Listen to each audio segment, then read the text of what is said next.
My brother scoffed. Your kid is not going anywhere. He's just a loser's son. The room went quiet, then awkward. My 4-year-old son stopped eating. Then I replied, if I'm a loser, then I'll stop paying your rent and bills starting today. My brother's wife's face went pale. And then, I never thought Thanksgiving dinner would be the day I'd finally snap at my own brother. But here's the thing. When someone insults your child right in front of you, something primal just takes over. I'm Wendy.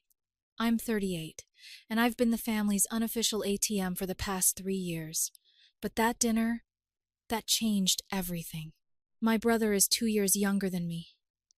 We used to be tight growing up in Ohio, but after he married 5 years ago, things shifted. He started looking at me like I owed him something just because I worked hard and made decent money as a financial analyst. 3 years ago, my brother called me panicking about eviction. What was I supposed to do? He's my brother. So, I started paying his rent, $1,200 a month. Then his car repairs, his electric bills, his wife's salon equipment. It never stopped, and I kept paying like an idiot. My son Tyler was 11 when this started. His dad left when he was 6, and I was determined Tyler would have everything he needed. Now at 14, Tyler's this brilliant kid who wants to be an architect. He sketches buildings constantly, watches documentaries about urban planning. He's smart, sensitive, and absolutely does not deserve what happened at that dinner.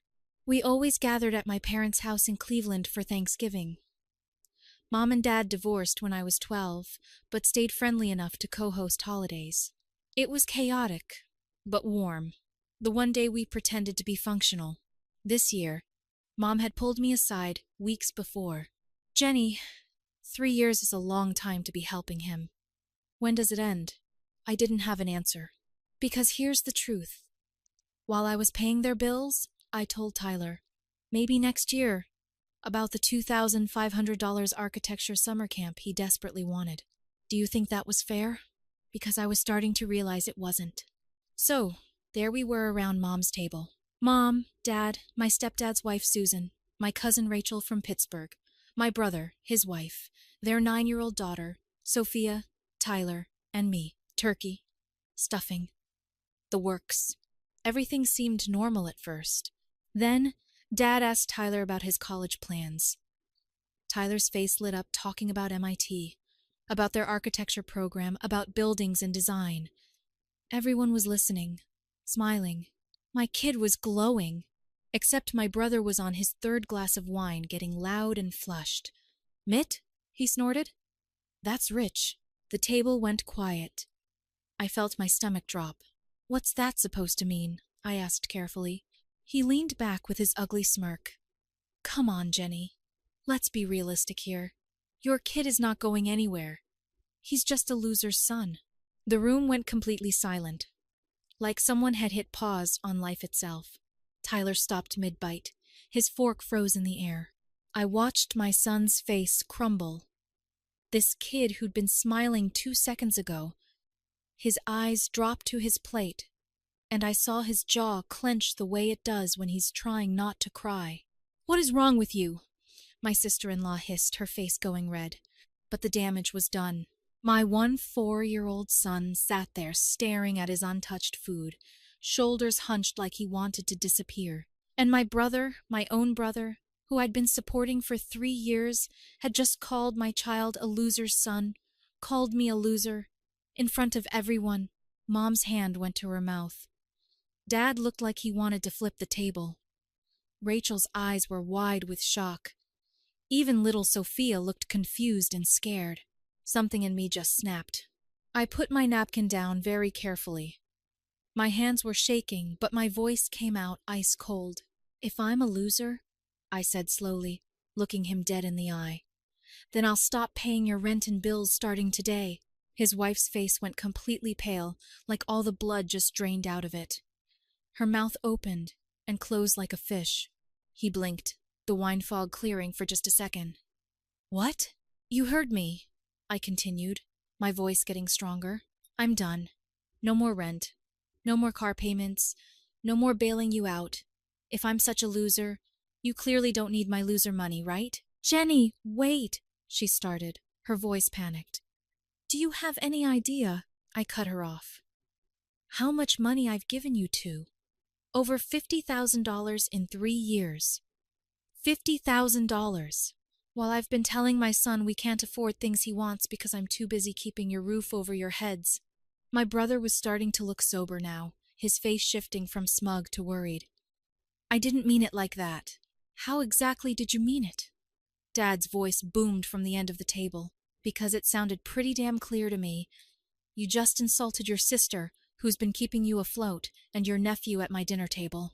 That boy has more ambition and intelligence in his little finger than you've shown in years, Mom added, her voice shaking with anger. She reached over and squeezed Tyler's hand. Tyler, honey, don't you listen to him for 1 second. Tyler still wasn't looking up. His face was bright red, and I could see a tear slip down his cheek. My heart absolutely shattered. What would you have done in that moment? Because I wanted to scream. I wanted to throw something. Instead, I stood up and gently touched Tyler's shoulder. Come on, sweetheart. We're leaving. Jenny, please. She was standing now, tears in her eyes. He's drunk. He didn't mean it. You can't just... I absolutely can, I said, helping Tyler out of his chair. And I am. You want to know what happens next? You figure out December's rent on your own, and January's, and every month after that. He finally found his voice, and it was desperate. Just come on. Don't do this. I'm sorry, okay? I'm sorry. But I was already grabbing our coats. Rachel jumped up too. I'm coming with you, she said firmly, shooting him a disgusted look. As we headed to the door, I heard Dad's voice behind us. You've got a lot of nerve, son. A lot of nerve. The 3 of us sat in my car in Mom's driveway.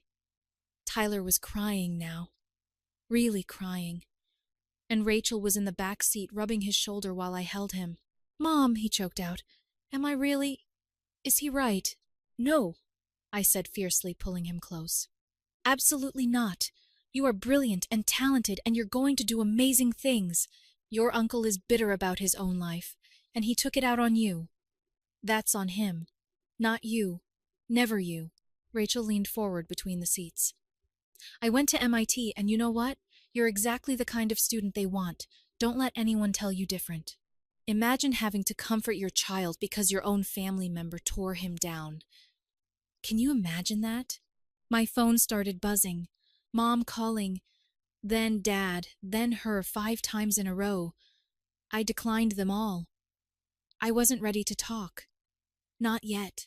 What I was ready for, though, was to finally stop being everyone's safety net while they disrespected me and my son. We drove to Rachel's hotel, and she invited us up. Ordered room service, put on a movie Tyler liked. Slowly, he started to come back to himself. But I could see something had changed in his eyes. He'd been hurt deeply by someone he trusted, and that I couldn't forgive. Rachel waited until Tyler fell asleep on the hotel couch before she turned to me. You know they're panicking right now, right? Their rent is due in like a week. I know, I said flatly. And you're really done? Actually done? I looked at my son sleeping there, still in his nice shirt, his face puffy from crying.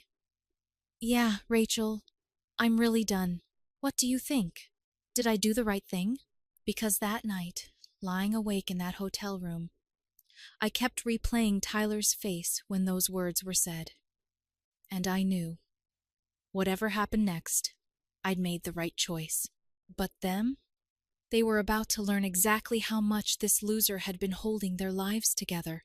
The next morning, my phone had 2, 3 missed calls, 17 texts, even a voicemail from my brother's landlord. Apparently, they'd given him my number as an emergency contact. That's how dependent they'd become on me. I ignored all of it. Rachel took us out for breakfast, and Tyler was quieter than usual. He kept checking his phone, then looking at me nervously. What is it, honey? I asked. Uncle texted me, he said quietly. He said he's sorry, and that he was just joking around. My blood boiled. Joking? Did it feel like a joke to you? Tyler shook his head, eyes down. No, Then it wasn't a joke. Don't let him rewrite what happened. I squeezed his hand. You don't owe him anything, Tyler. Not even a response. Rachel nodded approvingly. Your mom's right. He's trying to manipulate you because he knows he messed up. By Monday, reality was hitting them hard. She called from a number I didn't recognize. I picked up by accident. Jenny, please. We need to talk. The rent is due in 3 days and we don't have it. We'll be evicted.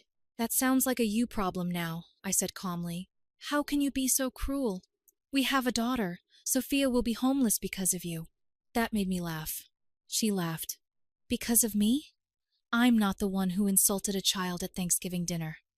I'm not the one who's been living off his sister for 3 years while treating her like garbage. You want to talk about Sophia?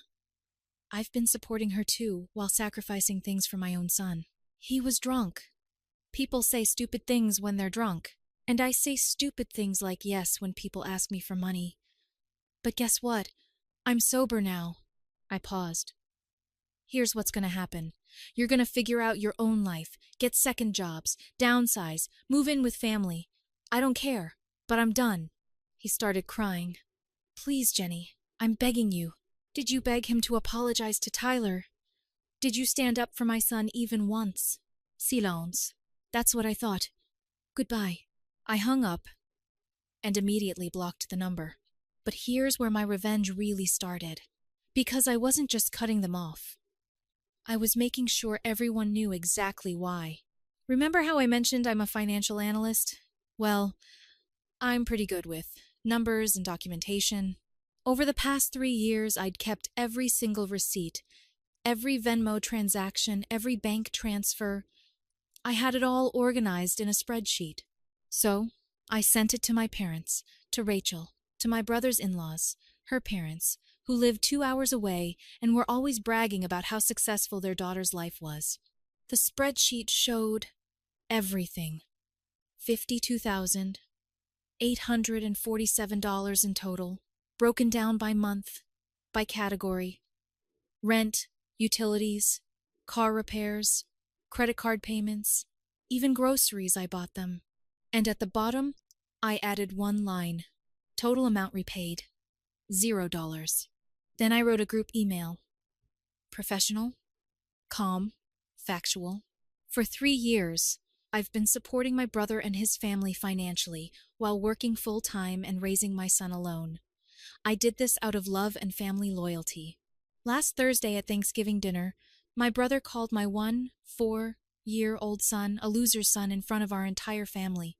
When Tyler asked me later if his uncle was right about him, my heart broke. I've decided I will no longer enable someone who treats my child and me with such disrespect. They are adults and can figure out their own lives. I wanted you all to understand why I've made this decision. Do you think that was too much? Because honestly, I was just getting started. Within hours, my phone exploded.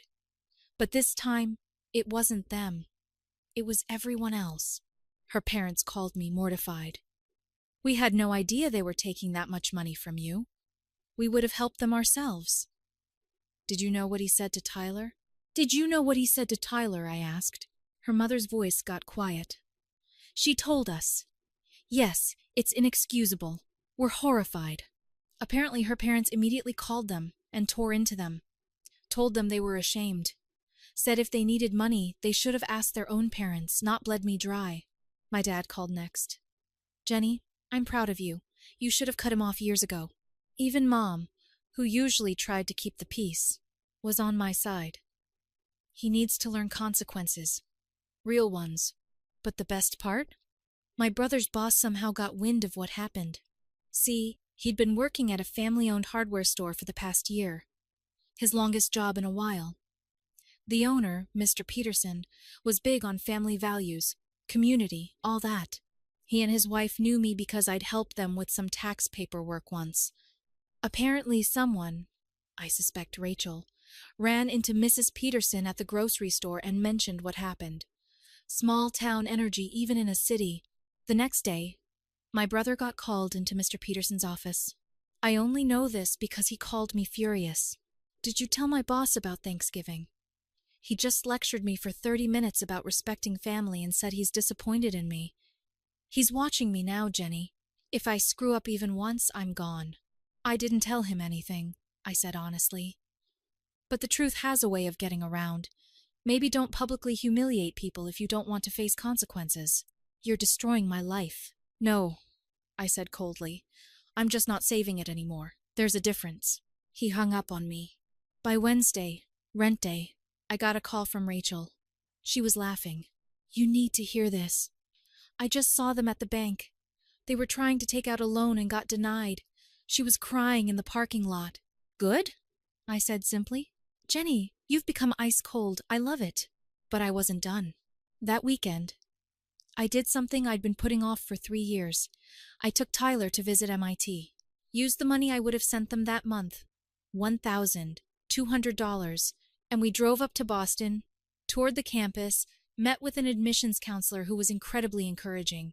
Took Tyler to see the architecture buildings, the studios where students worked. You should have seen his face. The wonder in his eyes, the hope coming back. Mom, he whispered as we stood looking at a student's model of a building design. I can really do this, can't I? You absolutely can, I said, hugging him tight. And I'm going to make sure you have everything you need to get there. I posted pictures on Facebook. Tyler smiling in front of the MIT sign. Both of us at a cool architecture exhibit. Me beaming with pride. The caption, investing in a future architect. Some dreams are worth everything. My brother saw it. I know he did because within an hour, I got a long text from him. It started with excuses, moved into blame, then ended with this. You're really going to throw away family over one stupid comment? You're going to let our relationship die because I had too much to drink and said something dumb? Fine. But don't come crying to me when you need something someday. I read it to Rachel over the phone. Please tell me you responded, she said. Oh, I did. My response was 3 words. I never will. Then, I blocked his number too. What do you think? Was I being petty with the MIT photos? Or was I just showing him exactly what his loser son was capable of? Because honestly, watching Tyler's confidence come back, seeing him dream again, that was worth every bit of drama. And my brother was about to realize that the person he'd been leaning on for years wasn't just his safety net. I was also the person who could make his life very, very complicated when pushed too far. And honey, he pushed me off a cliff. 2 months passed. Christmas came and went. We spent it with Rachel and my parents. Tyler got architecture books and seemed happier. I didn't hear from my brother at all. Then, mid-January, Dad called. Your brother got evicted. They're moving in with her parents. I felt nothing. Okay, he's working double shifts now. He got a second job. They're really trying, Jenny. Good for them. He wants to talk to you face to face. I hesitated. Fine. But Tyler comes with me, and it's somewhere public. We met at a coffee shop the following Saturday. They both looked exhausted. Older, somehow. The silence was thick until he finally spoke. I'm sorry. He rubbed his face. I've been thinking a lot. Living with her parents, working constantly, barely making it, I realized I was jealous of you. You worked hard and succeeded, and I didn't. Instead of fixing my life, I just took from yours. He looked at Tyler. And I took it out on you because you reminded me of everything I wasn't. That wasn't fair. Tyler stared at his drink silently. We were entitled, his wife added quietly. We thought you'd always be there, so we never tried. Losing that was terrifying but necessary. I don't expect forgiveness, he continued, voice cracking. Especially from you, Tyler. What I said was cruel and wrong. You're smart and talented, and MIT would be lucky to have you. I'm sorry I made you doubt yourself. Part of me wanted to leave.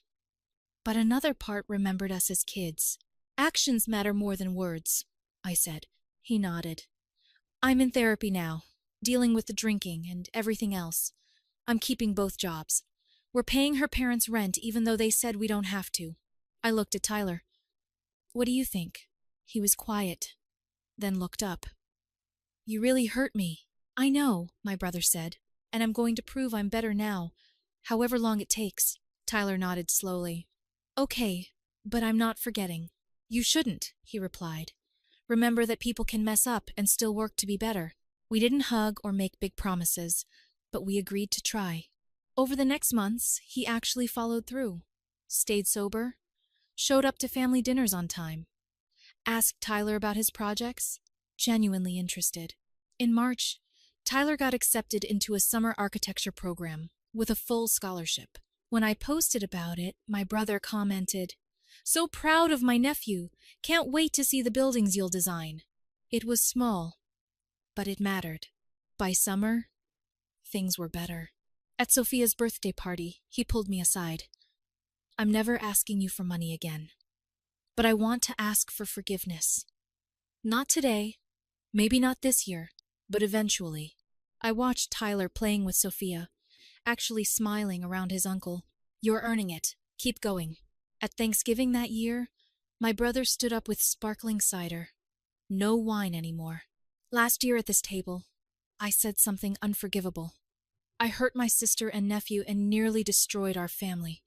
But because Jenny stopped enabling me, I finally faced myself. "So thank you, sis, for loving me enough to let me fall." He looked at Tyler. "And I'm sorry. You're going to do amazing things, and I'll be cheering you on." Everyone clapped. Tyler smiled at me. "We okay, Mom?" "Yeah, baby. We're okay." My brother and I are still rebuilding trust, but he's actually trying now, and that's what matters. Tyler's applying to colleges this year.